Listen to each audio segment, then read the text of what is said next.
সবাইকে জয় যিশু। প্রভু যীশু খ্রিস্টের শক্তিশালী নামে আমি আপনাদের প্রত্যেককে স্বাগত জানাচ্ছি আমার এই চ্যানেল জীবন্ত ঈশ্বরের মণ্ডলীতে। যারা আজ প্রথম এই ভিডিও দেখছেন তাদের জন্য বলে রাখি, 10 থেকে 15 মিনিটের ছোট ছোট ভিডিও আমার। স্বীকার করছি যে আমি ভালো করে কথা বলতে পারি না, সাজিয়ে গুছিয়ে কথা বলতে পারি না, কিন্তু যতটুকু বলি 100% ঈশ্বরের বাক্য থেকেই বলি। তাই আমার সবার কাছে অনুরোধ রইল যে আপনারা অবশ্যই প্রথম পর্ব থেকে পরপর ভিডিওগুলো দেখবেন। হতেও তো পারে যে আপনারা উপকৃত হবেন, তাই না? কেননা বাক্য ঈশ্বরের, শিক্ষা আমার, বিশ্বাস আপনাদের, আর কার্য হবে ঈশ্বরের। তাই তো লেখা আছে যে একমাত্র ঈশ্বরই পারে সমস্ত সমস্যার সমাধান করতে। দেখুন, আমি মাদুলি, তাবিজ, কবজ দিই না, আমি দিই ঈশ্বরের বাক্য, তাও আবার বিনামূল্যে। তাই তো আমার ভিডিওতে কোনো দিন আমার ফোন নম্বর বা ব্যাংকের অ্যাকাউন্ট নম্বর দেখতে পাবেন না। তাই তো আমি প্রতিদিন সবাইকে এক কথা বারবার বলে থাকি যে ঈশ্বরের এই জীবন্ত বাণীর শক্তিশালী শিক্ষাগুলো আপনারা পৌঁছে দিন নতুন নতুন মানুষের কাছে। তাই হোক, আমেন। আসুন আর দেরি না করে শুরু করা যাক আজকের অনুষ্ঠান। আমরা প্রার্থনা করি। হে সর্বশক্তিমান ঈশ্বর, তোমার নামে আমরা তোমার চরণতলে একত্র হতে পেরেছি, কেননা সমস্তই তোমার দয়া আর তোমার মহাকরুণা। তাই তোমায় ধন্যবাদ দিই প্রভু গো। শয়তান কখনোই চাইবে না যে আমরা তোমার ধন্যবাদ আর গৌরব করি, তোমার জীবন্ত বাণীর শিক্ষাগুলো গ্রহণ করি, কেননা তুমিই তো বলেছো যে তোমরা সেই সত্য জানবে আর সেই সত্য তোমাদেরকে স্বাধীন করবে। তাই শয়তান তোমার এই শিক্ষাগুলো জানতে প্রত্যেককে অনেক বাধা দেবে। তাই আমি প্রার্থনা করি তুমি সবাইকে রক্ষা করো, শয়তানের সমস্ত বাধা ও চালাকির হাত থেকে তুমি প্রত্যেককে রক্ষা করো প্রভু গো, দয়া করো। এই প্রার্থনা যিশু নামে চাইলাম, আমেন, হালেলুয়া। তাহলে আসা যাক আজকের বিষয়, ক্রুশের উপর থেকে বলা প্রভুর সপ্তম ও শেষ বাণী। আমরা দেখি লুক 23 অধ্যায় 46 পদ। আর যিশু উচ্চরবে চিৎকার করিয়া কহিলেন, পিতো, তোমার হস্তে আমার আত্মা সমর্পণ করি। আর এই বলিয়া তিনি প্রাণত্যাগ করিলেন। আসুন আমরা চলে যাই এই বাক্যের গভীরে। মানুষ হচ্ছে একদিকে ঈশ্বরের সৃষ্টি ও অন্যদিকে ঈশ্বরের সন্তান। আমি আবারও বলছি, মানুষ হচ্ছে একদিকে ঈশ্বরের সৃষ্টি ও অন্যদিকে ঈশ্বরের সন্তান। ঈশ্বরের ইচ্ছায় জীবনযাপন করা মানুষ প্রায় ভুলেই গেছিল।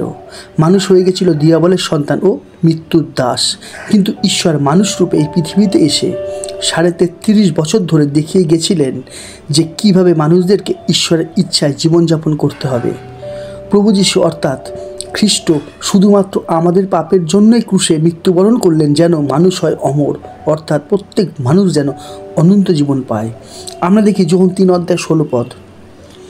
কারণ ঈশ্বর জগৎকে এমন প্রেম করিলেন যে আপনার একজাত পুত্রকে দান করিলেন, যেন যে কেউ তাহাতে বিশ্বাস করে সে বিনষ্ট না হয় কিন্তু অনন্ত জীবন পায়। হালেলুয়া।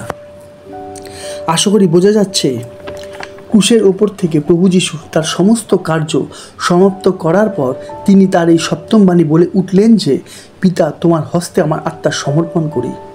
আমাদের প্রথমে জানতে হবে যে এই কথার অর্থ কী। এর সঠিক অর্থ হলো পিতার বলবান হস্তে নিজের আত্মাকে নিরাপদে জমা রাখা। আমি আবারও বলছি, এর সঠিক অর্থ হলো পিতার বলবান হস্তে নিজের আত্মাকে নিরাপদে জমা রাখা। আমরা একটা বাক্য দেখি, আমরা দেখি যোহন 10 অধ্যায় 29 পদ। আমার পিতা যিনি তাহাদের আমাকে দিয়েছেন তিনি সর্বাপেক্ষা মহান, এবং কেউই পিতার হস্ত হইতে কিছুই কাড়িয়া লইতে পারেন না। বাক্যগুলোকে হালকাভাবে নেবেন না, একবার ভেবে দেখুন বাক্যটার মধ্যে কতই না জোর আছে, শক্তি আছে, তাই না? পিতার হাত থেকে কেড়ে নেওয়ার ক্ষমতা কারুর নেই। পিতার হস্ত অর্থাৎ বিশ্বের সব থেকে নিরাপদ জায়গা। আমরা দেখি গীতসংহিতা 91 অধ্যায় 1 পদ। যে ব্যক্তি পরাৎপরের অন্তরালে থাকে সে সর্বশক্তিমানের ছায়াতে বসতি করে। হালেলুয়া। একমাত্র ঈশ্বরেরই গৌরব হোক, আমেন। আর তাই তো প্রভু তার পিতার সমস্ত কার্য সমাপ্ত করে তিনি তার আত্মাকে পিতার হাতেই তুলে দিলেন। এখান থেকে একটা কথা স্পষ্টই বোঝা যায় যে 1 নম্বর, প্রভু যীশুকে কেউ মারতে পারেনি। 2 নম্বর, শুধুমাত্র ঈশ্বরের পরিকল্পনা তার মাধ্যমে সিদ্ধ হয়েছিল। 3 নম্বর, কার্য সমাপ্ত করার পর তিনি নিজের ইচ্ছায় প্রাণত্যাগ করেছিলেন। হালেলুইয়া। আমরা দেখি যোহন 10 অধ্যায় 17-18 পদ। পিতা আমাকে এই জন্য প্রেম করেন, কারণ আমি আপন প্রাণ সমর্পণ করি, যেন পুনরায় তাহা গ্রহণ করি। কেউ আমা হইতে তাহা হরণ করে না, বরং আমি আপনা হইতেই তাহা সমর্পণ করি। তাহা সমর্পণ করিতে আমার ক্ষমতা আছে এবং পুনরায় তাহা গ্রহণ করিতেও আমার ক্ষমতা আছে। এই আদেশ আমি আপন পিতা হইতে পাইয়াছি। হালেলুইয়া। আশা করি সমস্তই পরিষ্কার, তাই না? যেমন প্রভু শুধুমাত্র মানুষ ও ঈশ্বরের হারিয়ে যাওয়ার সম্পর্ক জুড়িয়ে দেওয়ার জন্য নিজে এই পৃথিবীতে এসেছিলেন, তেমনি সমস্ত কার্য সমাপ্ত করার পর তিনি নিজেই এই পৃথিবী থেকে চলে গেলেন। কিন্তু প্রচুর মানুষ আছে যারা বাইবেলের এই সত্যগুলো জানে না, আর তাই তো তারা বলে থাকে যে প্রভু যিশু নিজেকে বাঁচাতে পারে না, তোমাদের কি রক্ষা করবে, তাই না? প্রার্থনা করি প্রভু তাদেরকে সেই সত্য জানতে বুঝতে সাহায্য করো। আমেন। কিন্তু আমরা ঈশ্বরের ধন্যবাদ দেবো, কেননা আমরা সেই সত্য জানতে পেরেছি, আর সেই সত্য আমাদের স্বাধীন করেছে। হালেলুইয়া। ক্রুশের ওপরে লেখা ছিল যিশু ইহুদিদের রাজা। আমি আবারও বলছি, ক্রুশের ওপরে লেখা ছিল যিশু ইহুদিদের রাজা। আমাদের মাথায় রাখতে হবে যে প্রভু যিশু শুধুমাত্র ইহুদিদের রাজা নন, তিনি এই জগতের পরিত্রাতা, মহাযাজক, ঈশ্বরের পুত্র ও রাজাদের রাজা। আমরা দেখি প্রকাশিত বাক্য 19 অধ্যায়ের হেডলাইনটা, রাজাধিরাজ যিশুর বিজয় যাত্রা। আমি আবারও পড়ছি, রাজাধিরাজ যিশুর বিজয় যাত্রা। আমরা দেখি প্রকাশিত বাক্য 19 অধ্যায় 16 পদ। আর তাহার পরিচ্ছদে ও উরুদেশে এই নাম লেখা আছে, রাজাদের রাজা ও প্রভুদের প্রভু। কিন্তু আজকের দিনে বেশিরভাগ মানুষ এই রাজার কর্তৃত্ব চায় না, এই রাজার রাজত্ব চায় না। আমি না, বাইবেল বলছে। আমরা দেখি লুক 19 অধ্যায় 14 পদ। কিন্তু তাহার প্রজাগণ তাহাকে দেশ করিত, তাহারা তাহার পশ্চাৎ দূত পাঠাইয়া দিল, কহিল, আমাদের ইচ্ছা নয় যে এই ব্যক্তি আমাদের উপরে রাজত্ব করে। কি ভয়ানক বিষয়, তাই না? একটা কথা মাথায় রাখবেন, আমরাও কিন্তু ওই দলেরই লোক ছিলাম, কিন্তু ঈশ্বরের মহাদয়া যে তিনি আমাদের মনোনীত করেছেন, তাই তো আমরা তার সন্তান হতে পেরেছি। হালেলুইয়া। আমরা একটু ভালো করে বোঝার চেষ্টা করি। মানুষ ব্যাংকে টাকা রাখে, তাই না? কেননা সেইখানে টাকা রাখলে প্রত্যেকটা মানুষ নিশ্চিন্তে রাতে ঘুমাতে পারবে। তাহলে একবার ভেবে দেখুন যে আমরা যদি সর্বশক্তিমান ঈশ্বরের হাতে নিজেদেরকে সঁপে দিই, তাহলে কত অধিক নিশ্চয় যে আমরাও এই মন্দযুগের মধ্যে নিরাপদে থাকবো, তাই না? তাই তো লেখা আছে, আমরা দেখি 1 পিতর 5 অধ্যায় 7 পদে, তোমাদের সমস্ত ভাবনার ভার তাহার উপর ফেলিয়ে দাও, কেননা তিনি তোমাদের জন্য চিন্তা করেন।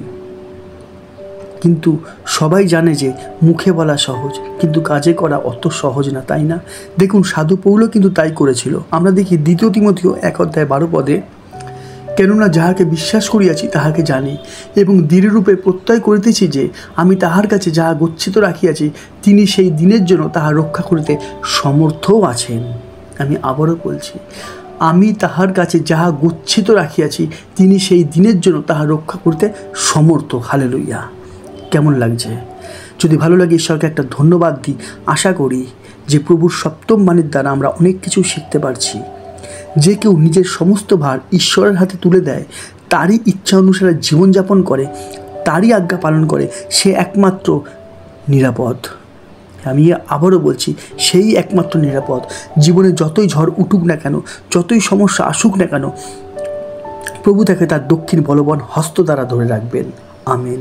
শুধুমাত্র এই জগতেই নয়, কিন্তু মৃত্যুর পরেও তার আত্মা সুরক্ষিত থাকবে। কেননা যে কেউ নিজের আত্মা তার কাছে জমা রাখে, অর্থাৎ জীবনের সমস্ত চিন্তা ভাবনার ভার সর্বশক্তিমান ঈশ্বরের উপর দিয়ে রাখে, সেই ঈশ্বরের হাতের মুঠোর মধ্যে থাকে। কথাটা অবিশ্বাস্য হলেও সত্যি। আর প্রভু যিশু বলেছেন যে পিতার হস্ত হইতে কেউ কিচ্ছু কেড়ে নিতে পারবে না, তাই না? তাই হোক। আমেন। প্রভু বলেছেন, যারা হে প্রভু বলে তারা স্বর্গে যাবে না, কিন্তু যারা ঈশ্বরের ইচ্ছা পালন করে একমাত্র তারাই স্বর্গে যাবে। তাহলে আমাদের জানা দরকার যে মণ্ডলী ঈশ্বরের ইচ্ছা পালন করে, সেই মণ্ডলী কোথায় থাকে আমরা একটু দেখব। আমরা দেখি প্রকাশিত বাক্য 1 অধ্যায় 13 আর 16 পদটা, সপ্ত সুবর্ণ দিব্যিক্ষ ও সেই সকল দিব্যিক্ষের মধ্যে মনুষ্যপুত্রের ন্যায় এক ব্যক্তি, আর তাহার দক্ষিণ হস্তে সপ্ত তারা আছে। তাহলে বোঝা যাচ্ছে তো যে প্রভু যোহনকে দর্শন দিলেন প্রকাশিত বাক্য দেওয়ার জন্য। তখন যোহন দেখলেন দিব্যিক্ষের মধ্যে মনুষ্যপুত্র, মনুষ্যপুত্রের দক্ষিণ হস্তে সপ্ত তারা, তাই না? আমি আবারও বলছি, দিব্যিক্ষের মধ্যে মনুষ্যপুত্র আর মনুষ্যপুত্রের দক্ষিণ হস্তে সপ্ত তারা। এইবার আমরা দেখব এর অর্থ কী। আমরা দেখি প্রকাশিত বাক্য 1 অধ্যায় 19 আর 20 পদ। অতএব তুমি যাহা যাহা দেখিলে এবং যাহা যাহা আছে ও ইহার পরে যাহা যাহা হইবে সে সমস্তই লিখো। আমার দক্ষিণ হস্তে যে সপ্ত তারা দেখিলে তাহার নিগুড়তত্ত্ব এবং সপ্ত সুবর্ণ দিব্যিক্ষ এই। সেই সপ্ত তারা ওই সপ্ত মণ্ডলীর দূত এবং সেই সপ্ত দিব্যিক্ষ ওই সপ্ত মণ্ডলী। হালেলুইয়া। অর্থাৎ প্রভু এই দর্শনের মাধ্যমে যোহনের দ্বারা আমাদেরকে বুঝাচ্ছেন যে দিব্যিক্ষের মধ্যে মনুষ্যপুত্র অর্থাৎ প্রভুর মণ্ডলীর মধ্যে প্রভু দণ্ডায়মান, প্রভু ঘোরাফেরা করছে। হালেলুইয়া। যেমন তিনি বলেছিলেন যে আমি প্রতিদিন তোমাদের সঙ্গে সঙ্গে রয়েছি। আর সপ্ত তারা অর্থাৎ মণ্ডলীর দূত, তার মানে আমরা মণ্ডলীর সদস্যরা।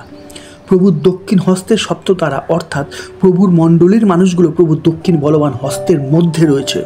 বলুন কি বলবেন? কেমন লাগছে? ঈশ্বরের কত দয়া, কত করুণা, তাই না?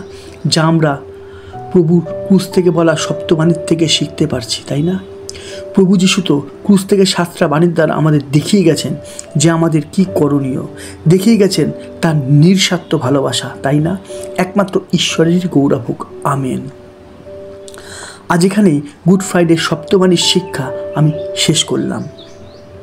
আশা করি ঈশ্বর আপনাদের বোঝার, শেখার আর ধৈর্য সহকারে পালন করার শক্তি দিয়েছেন। আমেন।